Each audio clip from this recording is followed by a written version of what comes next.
So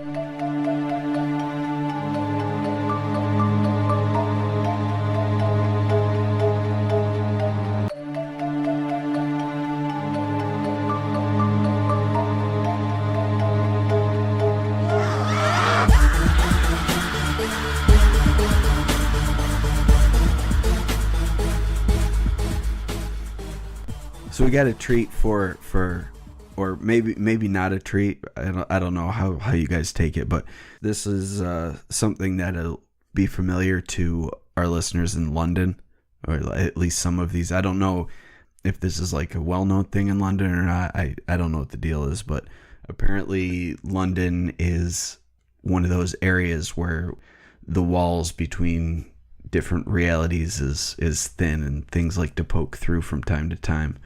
Strange to read all the shit that they have going on over there. Yeah, there's a whole website that's devoted to these weird portals or weird anomalies, I say, because they're not all portals. But the website is called portalsoflondon.com. Pretty straightforward. Portholesoflondon.com. Yes. Portals of London. So if you want to know about portals in London, go to portalsoflondon.com for all of your Portals of London needs. But they don't talk about just portals, right? No, it's mainly dealing with like weird anomalies with either time distortions or maybe dimensional breaches where either someone from our dimension or reality goes into an alternate reality or vice versa. Sounds like they're betting it all on portals. Well, I think it just kind of sums it up by saying portals because, if something's coming through, it's a portal. Mm-hmm. We're all aware of like the haunting stories from London. Like there's lots of stories of hauntings all over London. I mean, it's a historical city. So when you have a city that has the historical significance that London has, you're bound to get some spooky shit going on. Mm-hmm. So not only is there a history of hauntings, there's also other goings on. Like it seems like there's maybe because of all of the history that this has become an area where things from other worlds are more interested. Maybe that's why they're poking through. Or maybe this city was built there originally because of the things that are going on. Maybe this was a place of power or a place where things go on, or where you can access other dimensions or other beings. But there's this one thing that kind of alludes to it a bit. It's known as the Eye of Bermondsey, and I might be saying that completely wrong. If I am, I apologize. Yeah, that's gonna happen a lot tonight, guys. It might. You never know. We're not total buffoons most of the time. So this is something that's been reported throughout time. Well, I shouldn't say throughout time. Since the beginning of history, this has been reported in the skies above London. But it's been reported for centuries.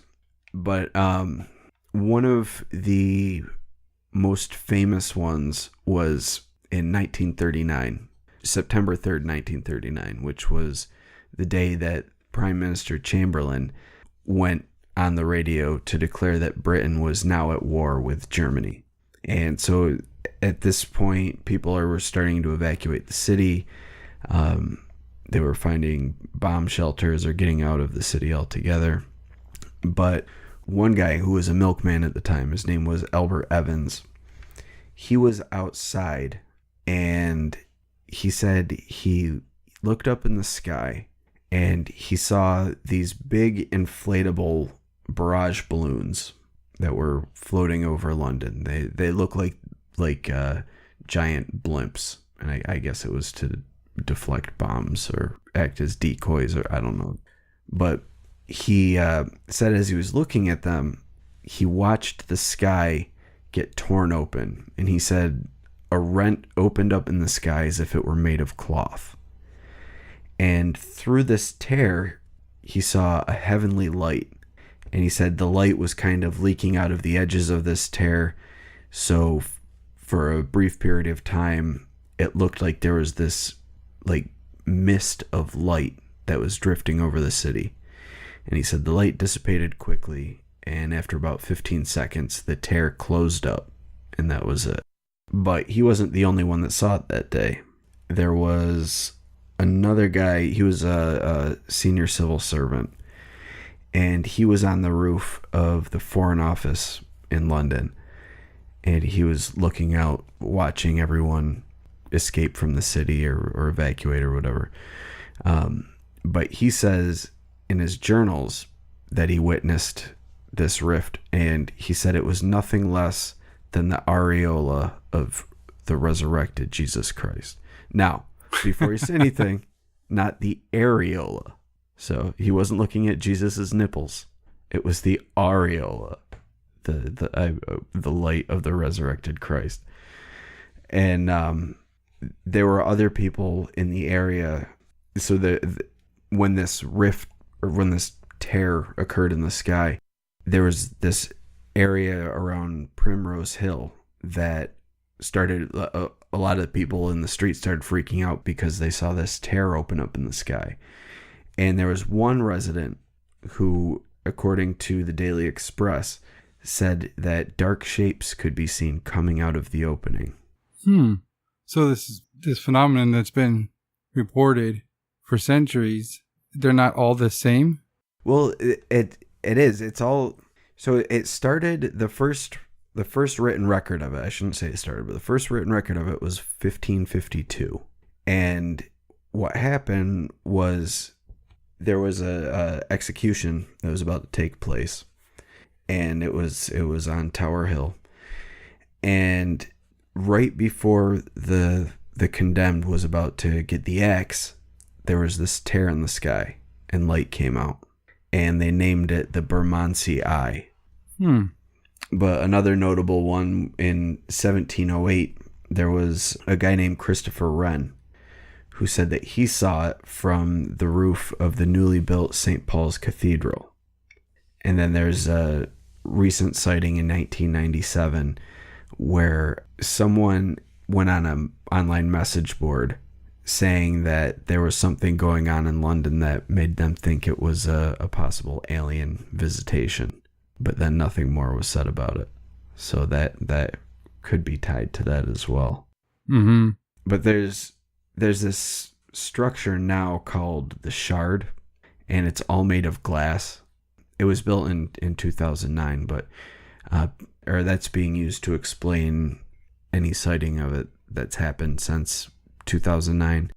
But if you there's pictures of this thing at sunset, but as it's setting, the sun catches it just right, and it looks like a glowing tear in the skyline.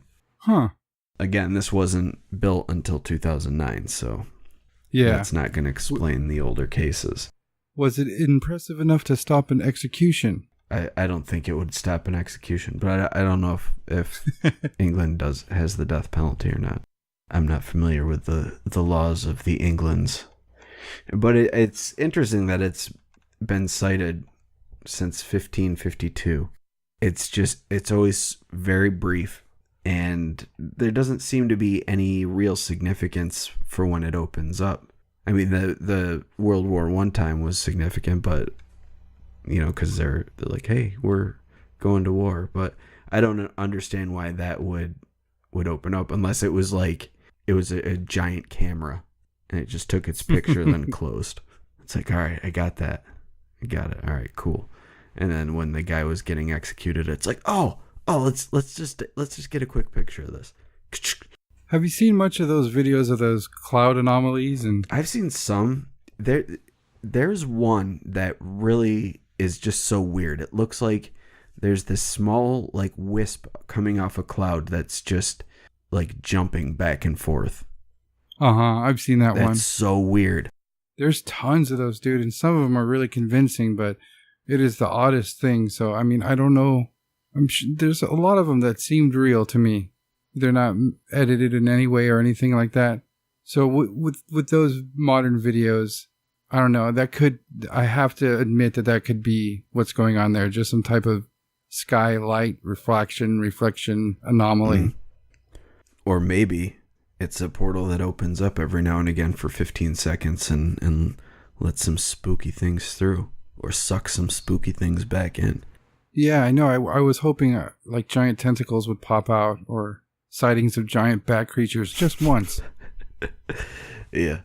The town is being overrun by tentacled bat creatures. Grab your loved ones. That is strange, though, to have a reoccurring phenomenon. And it just seems to kind of display the fact, well, I shouldn't say the fact as if this is 100% real, but it just kind of bolsters the idea that this might be an area where the walls are thin and Mm-hmm. we can, you know, if you're there, sometimes you get a little peek into what's out there. Yeah, who's to say? Maybe there's 10 or 12 cloaked UFOs that fly out of that thing when it appears. Who knows? Or maybe the UFOs are already cloaked and that thing is bringing them home. And that's why it only needs to be there for 15 seconds. Like, whoop, come on, get in here. Zoom. Straight to the sky, vagina. Go. The vagina of light and love. So have you ever heard of anything like that? No, other than those videos, no. It doesn't remind me of anything. I mean, it makes me think of the Skinwalker Ranch, but I feel like everything reminds me of the Skinwalker Ranch. Yeah, but wasn't there portals like 20 feet in front of people? No, one of them opened up in the sky, and it was like a big orange opening in the sky, but they said it was, you could only see it if you looked straight on, like it was 2-dimensional and 3-dimensional space. So if you were to like move to a different angle, it would get thinner and thinner and thinner until you just couldn't see it at all. Whoa. Yeah. But I think there was one that opened up on the ground, but people were in a higher elevation looking down on it. Something like that. I don't know. Portals are fucking weird, man. They creep me out. Yeah, they vary in descriptions so much. I mean, we can't. And what are they doing? Like, why are portals opening up? Is this like a chance thing or something controlling the opening and closing of these portals? What's coming through? What's going on? Well, I mean, let's apply that to a lot of different things. I mean, I definitely think that UFOs would use portals to get to one place, you know, so.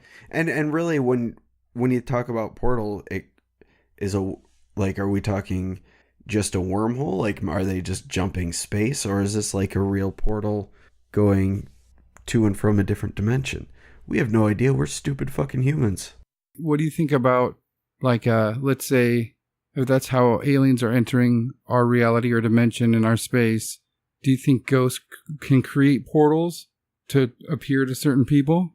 I don't know, because I guess you'd have to, we would have to know what a ghost was. So if a ghost is some being from another dimension or another plane of existence that's coming through to us in order to steal our energy or whatever, then I think, they would be opening a portal to appear here. But I think in those cases, they need some sort of bridge. Like, either the person has to be dabbling with things they shouldn't be dabbling with, showing a willingness and an openness to interact with these beings. Or tragedy a lot of times will bring that stuff forward. And sometimes just weaken mental or even moral state. Absolutely. Like, what if these things are schizophrenia? Like, they're not crazy. They're just able to tune into a different frequency, and these things know it. So they present themselves to these people, or will talk to these people. Yeah. Like, isn't it weird? There's so many that say, so many people that will do something that'll say a voice told them to do it, and it got to the point where they couldn't ignore it anymore. Yeah. We talked about that a little bit really early on in the show. Yeah. I don't know. It's we live in a weird world, and I don't think any of this stuff is for us to understand or know. I don't think it's anything we're going to find out while we're alive. But it's certainly fun to talk about and speculate on. Yeah. I do hope that happens in our lifetime. I don't think it will. But like you were saying, it's going to be interesting to see if they do unlock certain things in our lifetime. Like you said, they're just things that have always been here. It's actually natural. Yeah, and I guess I don't. This was a while back when I talked about it, but this book called "Entering the Circle" about the woman who was a doctor, and she ended up becoming a shaman, and then she was used by the government to access these other dimensions. So if the Soviets, if that book's real and the Soviets are actually doing that, then you got to think we're also doing that, and the Nazis were also probably trying to do that. I mean, they had a whole society devoted to the occult. So the Nazis, I think, were kind of at the forefront of that sort of knowledge or experimentation. Not to say that they knew all of it, but I think they were kind of on the path to starting to figure it out. And that's probably why the Soviets were doing it, because they had a Operation Paperclip of their own. It wasn't called that, obviously, but they had their version of it, and we had Paperclip. So they had Nazi scientists too. We were probably more concerned with the rocket scientists. But then again, we did get the dude that probably created Lyme disease, because he was a biological scientist who focused on disease transmission and weaponizing diseases. So creepy. It's all the Plum Island stuff. Yeah, wicked creepy. But anyway, I got way the fuck off topic. What are we talking about tonight? Weird London. Weird London. Why is it so weird, guys? Dude, some of the stories that I came across after you showed me that website this is some weird shit. It's exactly what it is. Yeah, there's a lot of really creepy shit. And there's one I'm going to tell later on it's like a fucking horror movie. It's really creepy. And I want to see it become a horror movie, please. If there's any horror movie maker people out there, if you could make this into a horror movie, I would be overjoyed. I will give you all of the thumbs up and pats on the backs. Yeah, it's if you got access to CGI, this is relatively easy to do too. Oh, you don't need. Well, yeah, I guess you wouldn't even need CGI actually for this. Anyway, I'm getting ahead of myself. You want to share some spooky Londoner stories? Yeah, there's this one article on there that focused on Big Ben. We all know what Big Ben is, right? Yeah. It's what Mike calls its wiener. Yeah. Sometimes it's just Benjamin, though. If I'm being professional, with a little top hat and cummerbund. Anyway. But it was renamed the Elizabeth Tower in 2017. And although my erection was completed yesterday, its erection was completed in 1859. That was 159 years ago. That's a lot of years. That's enough time for spooky shit to settle there. And what spooky shit wouldn't want to settle in a gigantic clock? Yeah, that's got to attract something, right? I mean, I don't know why early man... Look, early man always concentrated on obelisks and making shit tall and huge. And it's weird to see that. It's just gigantic. You guys know what we're talking about. But within and around Big Ben is England's House of Parliament, amongst other fancy-sounding official government stuff, like the House of Commons. But there's so much weird shit that goes on there. This website, they use the word, I love this word, a portologist. Portologists have come to call it the House of Uncommons. Oh, shit. But in 1912, there's something that happened, which they call the Lord Alconbury incident. And Lord Alconbury's chambers had a problem, a plant problem. A very weird, strange plant started to grow right under the benches where all this fancy government dudes sat and would debate stuff. I bet there was a lot of "I do declare" and monocles and wigs. Oh God, I bet it was glorious. But this plant became a pain in the ass because it would cause painful rashes and even bruising to any skin that made contact with it. They said if it was cut, it would grow back stronger and faster. And on hot days, they said it grew so fast that you can almost hear it. People would jump out of their seat because these plant vines were grabbing at them. Are we sure this isn't a story that was concocted by the people in the House of Commons so that they could get away with having dirty sex and getting all cut up and bruised and rashes? Could be. No, honey, that's not a sexual rash. That was the weird vine thing under my bench at work. Yeah, that sounds right. You know the monster plant? Yeah, the monster plant. It grabbed my dick again. I don't know what the deal is. I'm sorry. Well, they did have a special team that would attend to these plants and constantly trim them back so they wouldn't hurt people. But this Lord Alconbury was known to get drunk at lunchtime, and he would sleep through the debates, only to be like nudged awake when it came time to doing something, like stand up and maybe say, "All those in favor," or whatever. Classic Aldenbury. But one day, while sleeping it off, he jumped up as if he received his usual "Hey dude, it's time to do your job" nudge. But this day he did it prematurely. When onlookers nearby glanced to see what was making him jump, they found that this plant had wrapped itself around his left leg and seemed to be trying to pull him into the hole in the ground for where it was coming from. And they said it did. It drug his whole foot into there. But they said that it took a lot to get the plant off of him. They described it as a fierce struggle. Like it was a giant snake. Yeah. He was battling an anaconda. When they finally got it off, they said his pant leg was torn to shreds. He had all the rash and bruising, but they said that his foot had seemed to go through what they called an accelerated putrefaction. They had to amputate it, right? Yeah, it was so bad, they ended up having to cut it off. Man. But they said that there's not much record of this after World War II. World War I. Sorry, World War I, but it's well documented. Yeah, and nobody could identify the plant, man. That's the craziest part.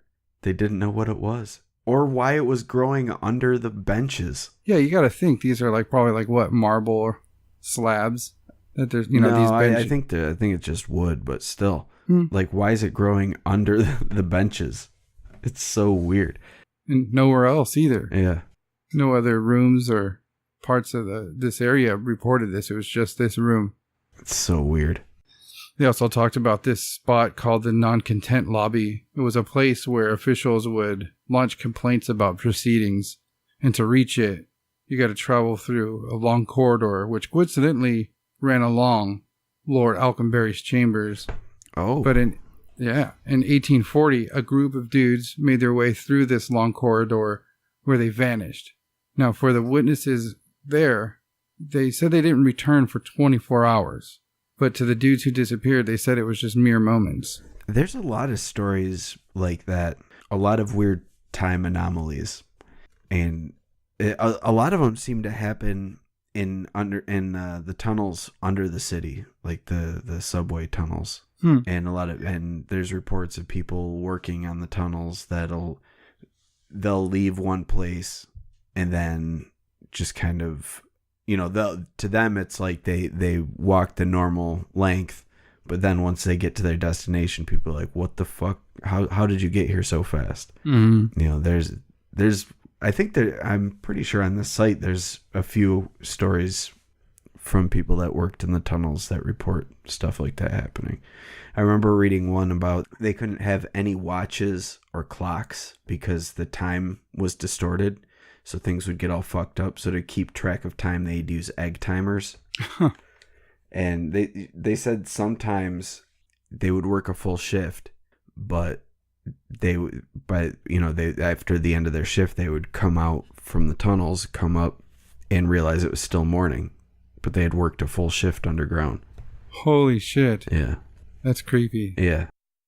The time slip aspect of it is fascinating enough, but for people to disappear, like the whole vanishing thing is something I've always found insanely interesting. Again, we covered that very early on. Those are some of my favorite paranormal stories ever.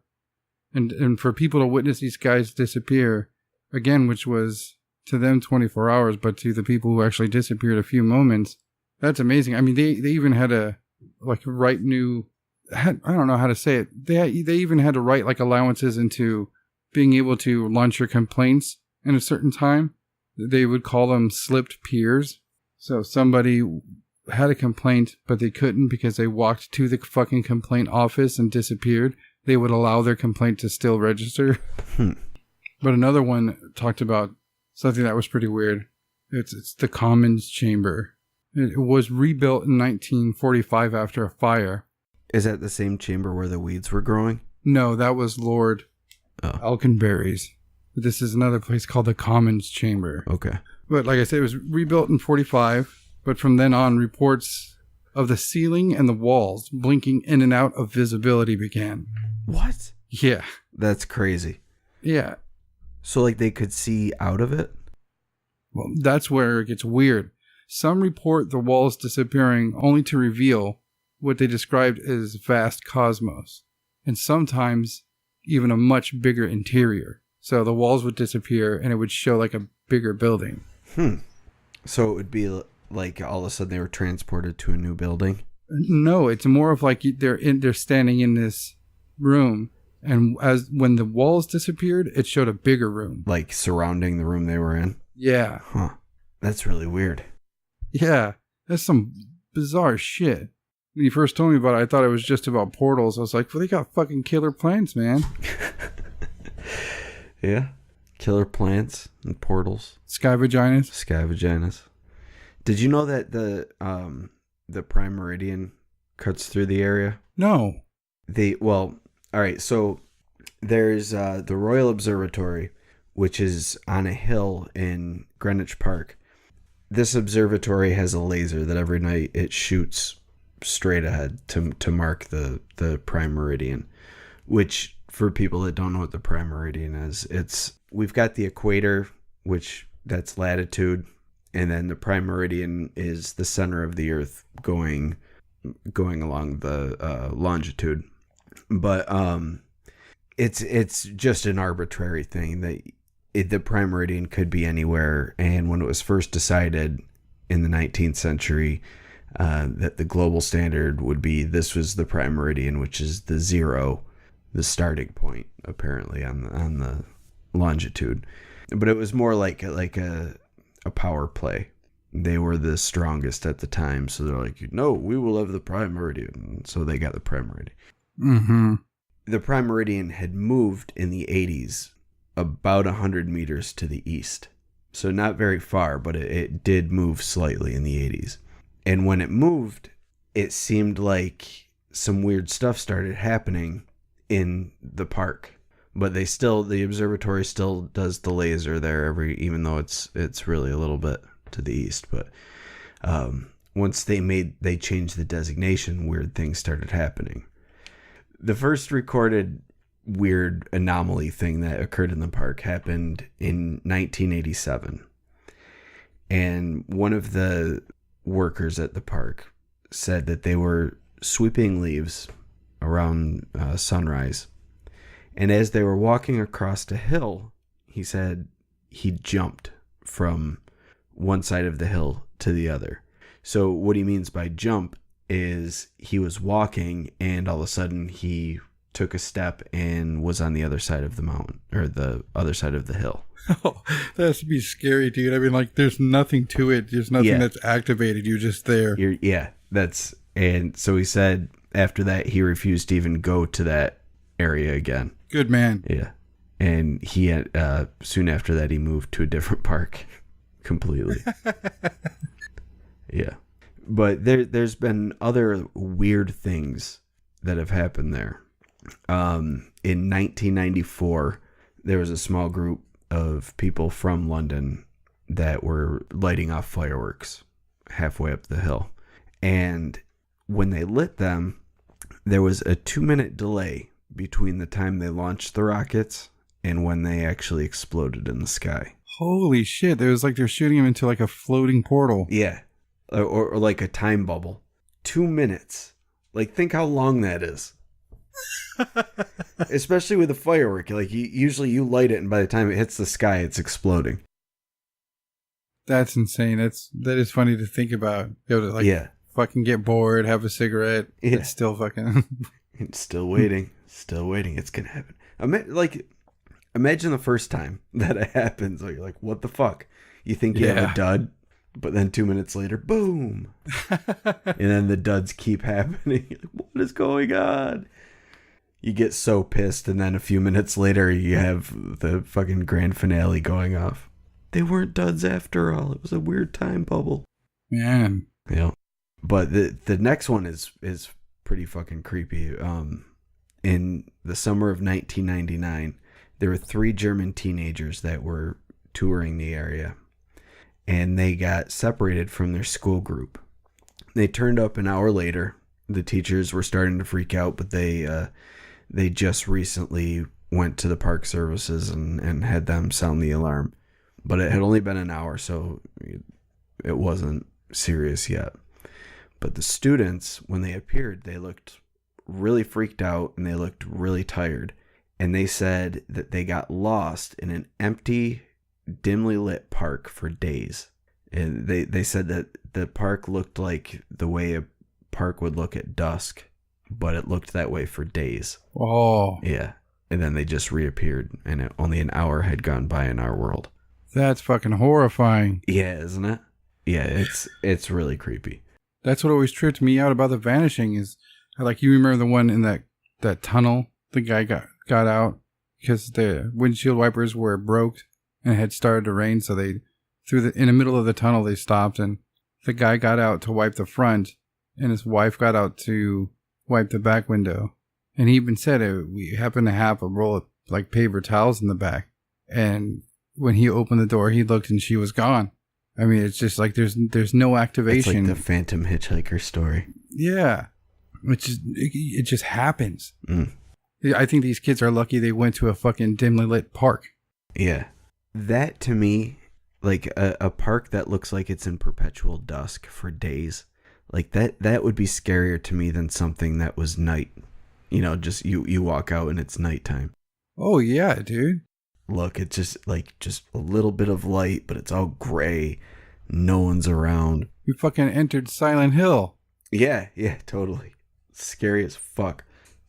There's all around the park, there's people that live, obviously, because it's a park. And in 2002, there was a guy who lived in a house near the area. He was living along the eastern edge of Greenwich Park, and he's got a cat that goes outside. He's got a door on, you know, like a doggy door, but for a cat on his back door, so the cat can come in and out. And the cat likes to go into the park and explore. So one day he's sitting at home hanging out with his cat, and as he's sitting there chilling with his cat, another cat that's identical to his cat in appearance and the way it acts walks in through the cat door. The only thing that was different between this cat and the cat that walked through the cat door was that the cat that walked through the cat door had a nick taken out of its left ear. So he lets the cat chill, and the cat lived with him and his other cat, the original cat, for a week. And at the end of the week, the two cats get into a fight. And as they're fighting, the cat with the scratch in its ear takes a swipe at his original cat, hits the left side of its head, causing a wound on its ear, and the cat leaves through the cat door, goes out into the park, and he never sees that cat again. Whoa. Yeah. So he still has the cat that had the nick in its ear. So was that his cat from the future that showed up in the past somehow?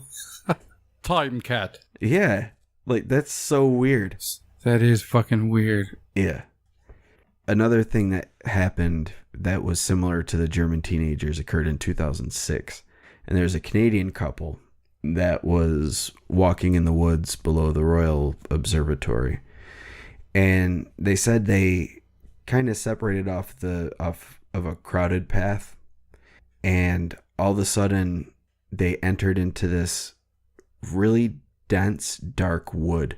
Like, just, they said it was a really dense forest, and it took hours to get out, and finally they got out, and they were complaining to the staff at the observatory, who had no idea what they're talking about because there's no dense forests at all in the park. They said they just went off the trail, or off the path that led to the observatory, and ended up getting lost in these woods, and there's no woods. And then one of the most recent ones was in 2013. It was just a Twitter post, but someone got a bit freaked out in Greenwich Park today. Were they filming some kind of period horror film? Yeah. So that's kind of fucking weird. Especially considering that this is at the observatory that marks the old prime meridian. But there's a researcher that he's been researching these things all over London, and he got involved with researching this place after hearing the cat story. So there's a story that he relates. In 2014, there was a phone that was found still attached to a selfie stick, and he found it in the abandoned park, and it was handed off to the museum staff. Someone ended up contacting him afterward that the staff members had seen something unexplainable and extremely disturbing in the background of this photo. They don't know who owns the phone. Apparently he's never been found. And then the phone ended up disappearing, and they don't know what happened to it. And now everyone that had seen it is unwilling to discuss it.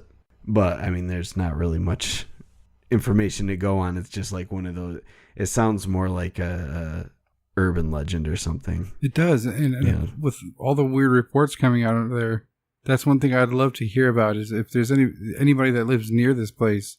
I wonder how many other urban legends are attached to this park. Yeah. I wonder if there's a guy with a hook hand that'll kill you if you make out there. Exactly.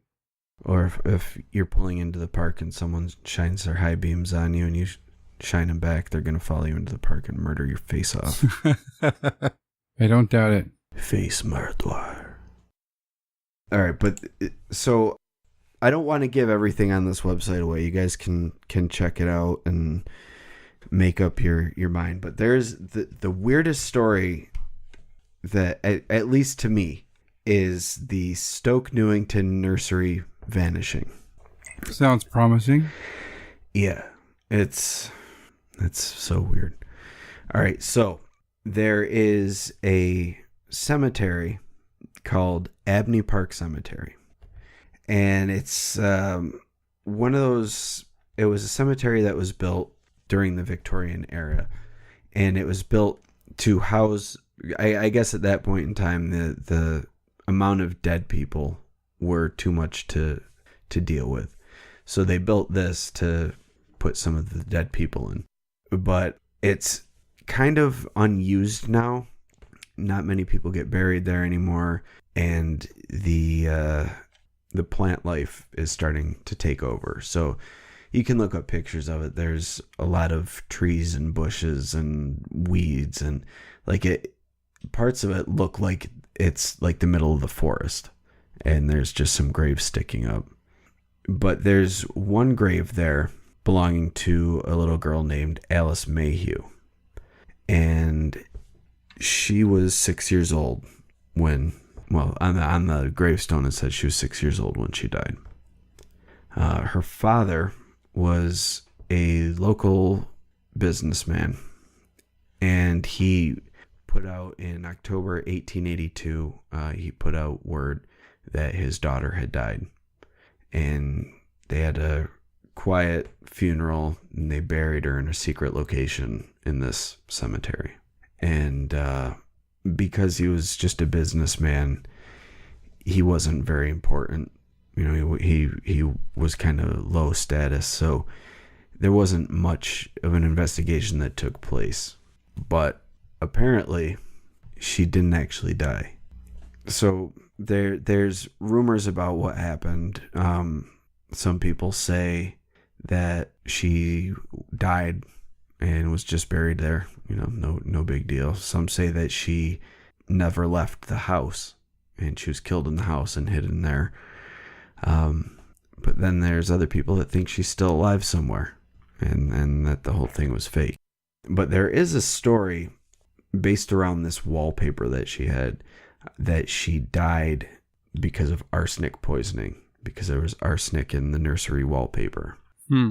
There is history of arsenic being in wallpaper. It was used to fix coloring in the wallpaper. So there's a possibility that it could have, but most manufacturers stopped doing that in the late 1880s. But if you had old wallpaper or didn't know, then maybe. But there's some truth to that, I guess. But it wasn't arsenic poisoning. So Alice, from the time she was a baby, she was a sickly child, and she would be constantly sick, and nobody really knew what the deal was. But she liked to spend a lot of her time in her bedroom and her nursery, and both rooms were covered by this bright, colorful wallpaper that some are speculating was covered in arsenic. But that's kind of what most people think, is that because she spent so much time in these rooms, this is what led to her death. But there have been diaries that have been recently discovered, written by Alice's mother, Elizabeth Mayhew. She covers everything about her daughter in these journals, from her daily activity, her diet, how her illness is taking hold of her, whether she's doing better or worse, what her symptoms are, things like that. But she also started recording these conversations that her daughter was having, and stories her daughter would tell her about these birds. And on her wallpaper, she had these birds with trees and flowers on the wallpaper itself.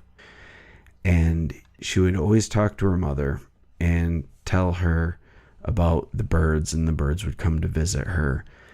And she would say that the birds would come to play with her, and they would fly into the nursery and they'd perch on the furniture, but they would only do it when Alice was by herself.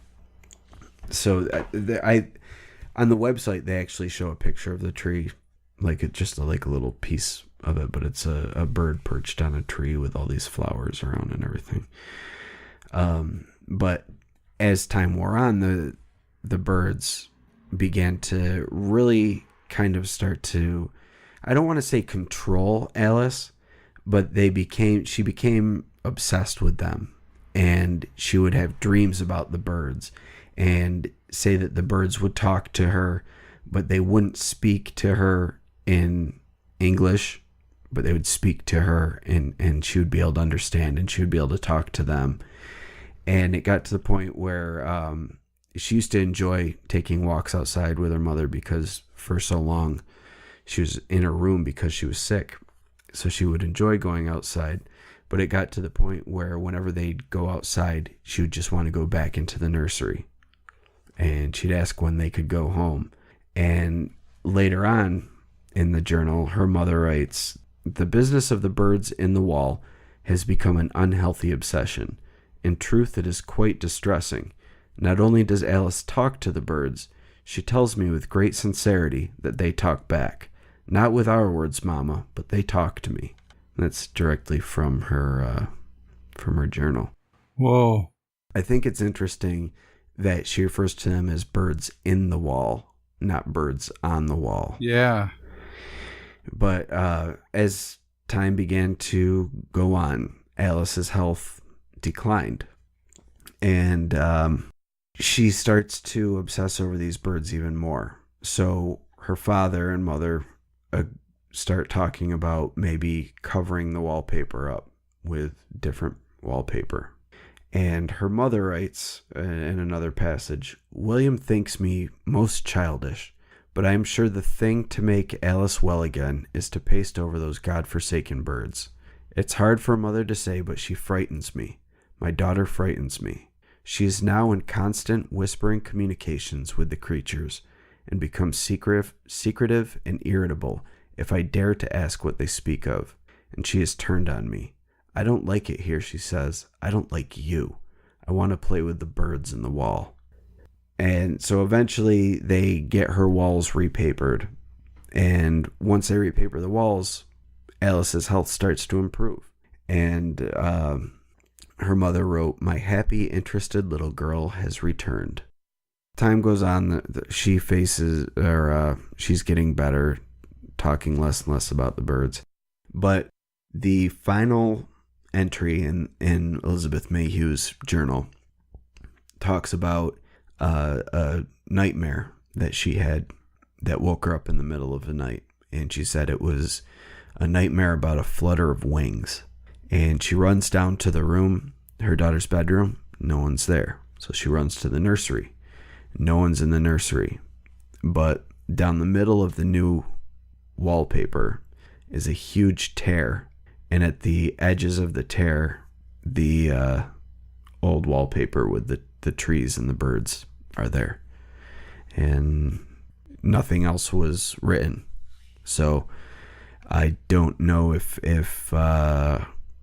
she just disappeared and no one found her, or if Elizabeth just stopped documenting it. But pretty creepy. It is. She turned her mom into one of the birds and stuffed her in the wall. Now, like you pointed out, she says in the wall. That kind of makes me think that she's calling them birds because that's the best thing she knows how to describe them as. Well, the birds were on the wallpaper. But so it's like maybe something was able to take on the appearance of the birds in the wallpaper and open a portal in the wall. And so they would come through the wall. So the little girl was like, oh, they're birds in the wall. They're not just on the wall. They're living in. And they got to the point where, because we've heard stories like this before about the lower beings, the ones that feed off of people. And a lot of times the powerful ones will drain the energy of a person.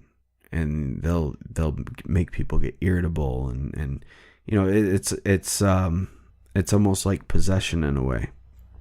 It's possible that these beings, whatever they are, were speaking to Alice through the wall, and then they were coming out, and when she says they don't use words, like maybe it was like a completely psychic conversation that they would have, and then when their mom covered up the paper because she couldn't see the birds anymore, their hold on her was gone. But maybe they still whispered to her through the wallpaper. And then so one night she woke up, her mother had the dream, and she woke up, runs down the hall, there's the tear in the wallpaper, and her little girl got pulled through the portal and is now being eaten by demon birds. Or maybe just used as like a battery for them, so they can just drain her life energy to make themselves stronger. That should be a horror movie. Yeah, really creepy. But, I mean, this is just the tip of the iceberg, really. And if we wanted to do a proper scary London stories, I mean, there's tons of stuff to choose from. So maybe we'll revisit this topic and maybe talk about some different stuff and some hauntings. But all of these stories were taken directly from portalsoflondon.com. So check that website out for all sorts of crazy dimensional time slip stories in London. And if any of you guys are from London, then let us know if you've heard of any of these stories or different versions of the stories, or if you've got some stories that you yourself want to share. That would be amazing. Definitely. If you look back at the archive for this website, I mean, they're not putting out every piece of shit that they come across. They're doing like one story, maybe two a month. Not even. They do. They skip months, and Sometimes they'll just have one story, sometimes they'll have two or three.